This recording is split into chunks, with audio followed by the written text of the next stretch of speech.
Hi, I'm Elaine Harding. Welcome to my blog at stampwithelaine.com.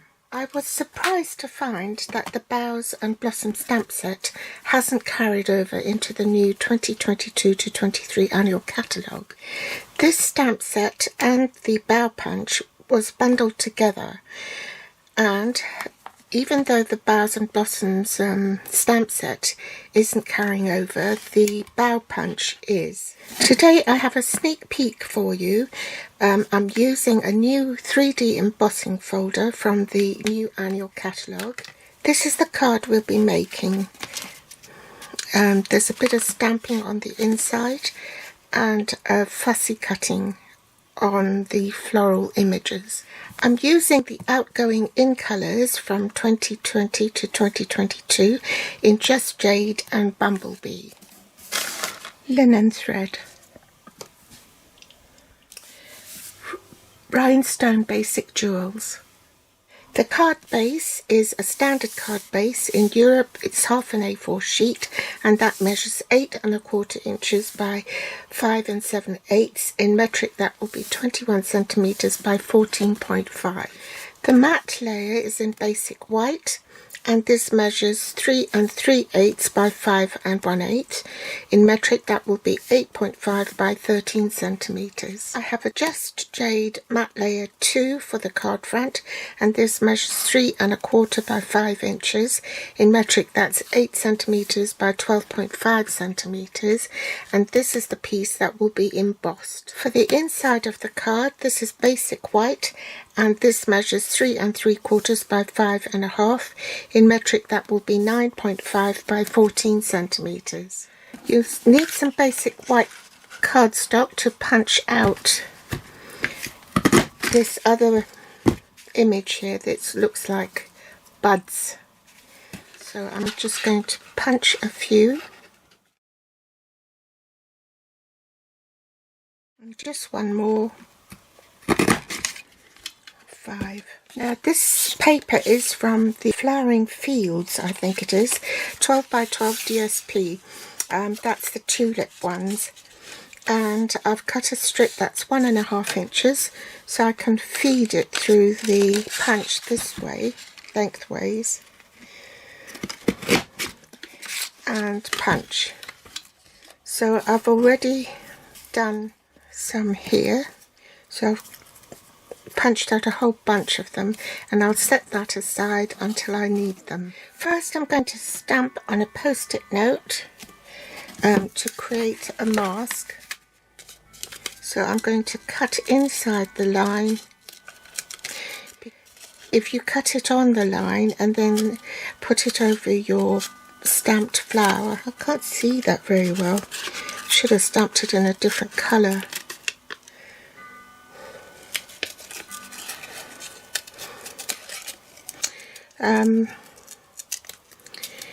Then you'll find that there will be a gap where you stamp on top. So if you cut it inside the line, that will prevent it from happening. I'm going to do the inside of my card first, so I'm going to stamp on there.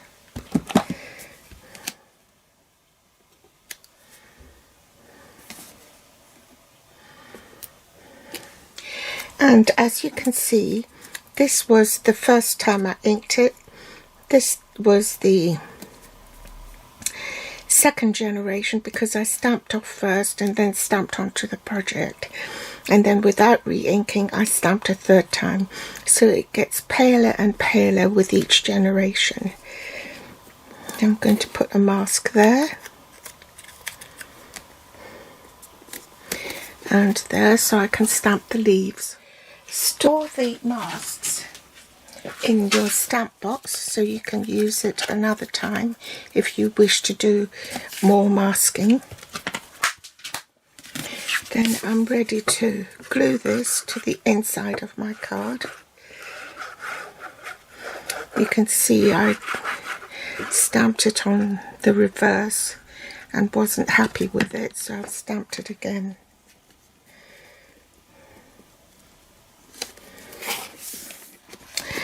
Next I'm going to apply adhesive to the white card matte layer, which I'm going to glue directly onto my card, leaving an even border all round. Next I'm going to pop my Just Jade matte layer into the 3D embossing folder, and this time I only need platform 1 and the grey platform 4 with the embossing folder and cardstock in between, and I'll run that through the machine and I'll be back. Now, to distress or further add texture to your matte layer, you can run the edge of the scissors on it just to ruck up the edges. Then I'm going to use the stamp and seal on the back and pop this onto my basic white matte layer. On a scrap piece of basic white cardstock, you stamp this floral image, and without re-inking, stamp again. So this would be called the second generation stamping, and you can see it's a lot lighter. Now we want to fussy cut this, so you angle your scissors at a 45-degree angle and you move the paper, not the scissors. So there are my cut pieces. I'm going to use the bone folder and curl the petals. I'm going to put this more or less in the middle, grab a pencil, and I'm going to lightly draw a line round the circle.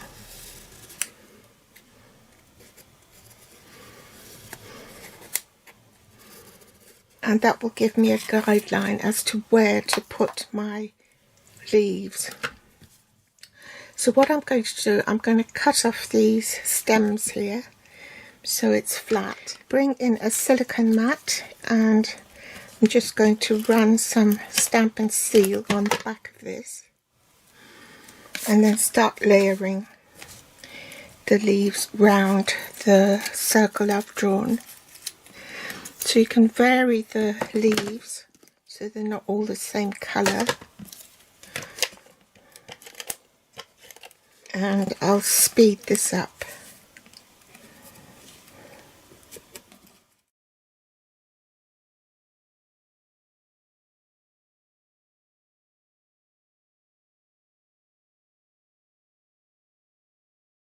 Now I want to put my flowers on, so I put this one flat. This one I'll raise on dimensionals.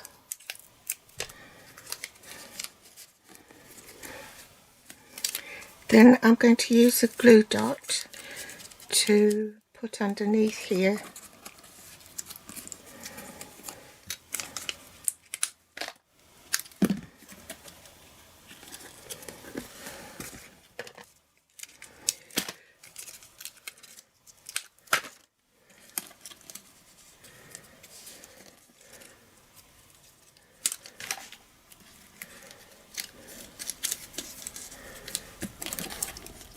Last touch is to add the sentiment,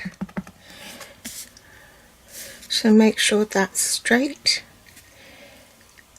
Line up the end of the block with another line, make sure it's parallel, and stamp.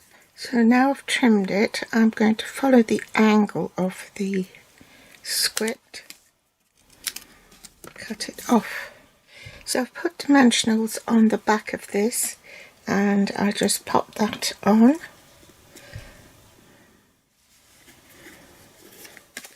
And this one underneath. And then I'm going to do a double strand of linen thread and tie a bow. And pop it on and put it underneath there with a glue dot, if I can find it. So glue dot, and so stick it underneath there.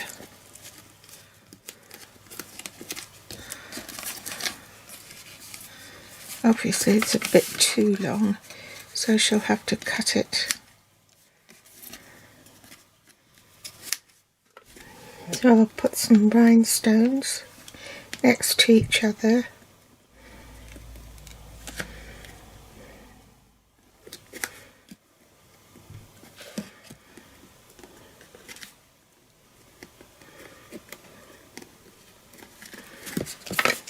So there you have it. Now before I go, I'll show you some other ones I made. This one, I used the other flower in the set and I put crystal effects on there. I also used the vellum 12 by 12 inch layering designs sheet to punch out these vellum ones. And for this card I used the blending brushes and the Abstract Beauty flowers designer series paper. They were only 6 by 4 in the pack, and I used that other flower in the set to die cut those, fussy cut those. So those are the 2 extras, and this is the one we did today. So I hope you enjoyed today's tutorial and the sneak peek. I'll add the links to the supplies once the fern folder goes live on 3rd May. Thanks for joining me today, and I'll be back soon with more inspiration. Don't forget to share and like. I would really appreciate it. Thanks so much. Bye.